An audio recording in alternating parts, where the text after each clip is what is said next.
श्री राम के वनवास जाने से पहले की घटना है।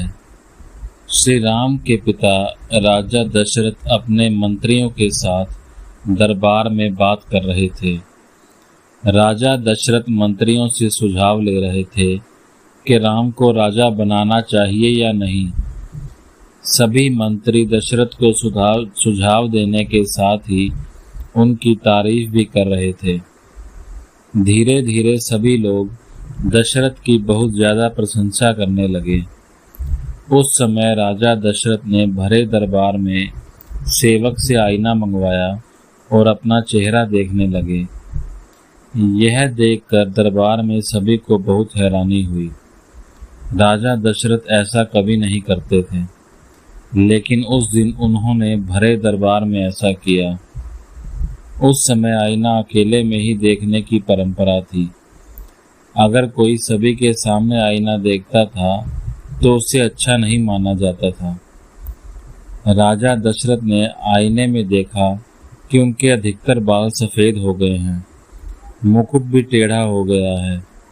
सफ़ेद बालों को और टेढ़े मुकुट को देखकर दशरथ समझ गए कि मेरा बुढ़ापा आ गया है। अब राजपाट नई पीढ़ी को सौंप देना चाहिए। ऐसा सोचकर उन्होंने श्री राम का राज तिलक करने का निर्णय ले लिया। बाद में किसी ने उनसे पूछा कि आप सबके सामने आईना क्यों देख रहे थे। राजा दशरथ ने कहा कि उस समय सभी लोग मेरी प्रशंसा कर रहे थे और मैंने सोचा कि क्या मैं सच में इस लायक हूँ कि मेरी इतनी तारीफ की जाए।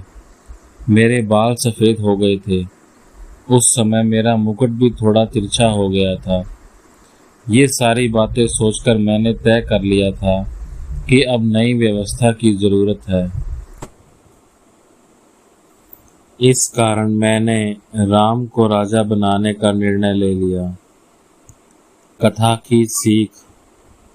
राजा दशरथ ने हमें सीख दी है कि जब भी कोई हमारी तारीफ करता है तो हमें ये ज़रूर देखना चाहिए कि हम इस योग्य हैं या नहीं, क्योंकि हमसे ज़्यादा हमारे बारे में कोई और नहीं जानता है। इसलिए दूसरों की प्रशंसा में फंसना नहीं चाहिए, बल्कि हमें अपनी योग्यता पर ध्यान देना चाहिए।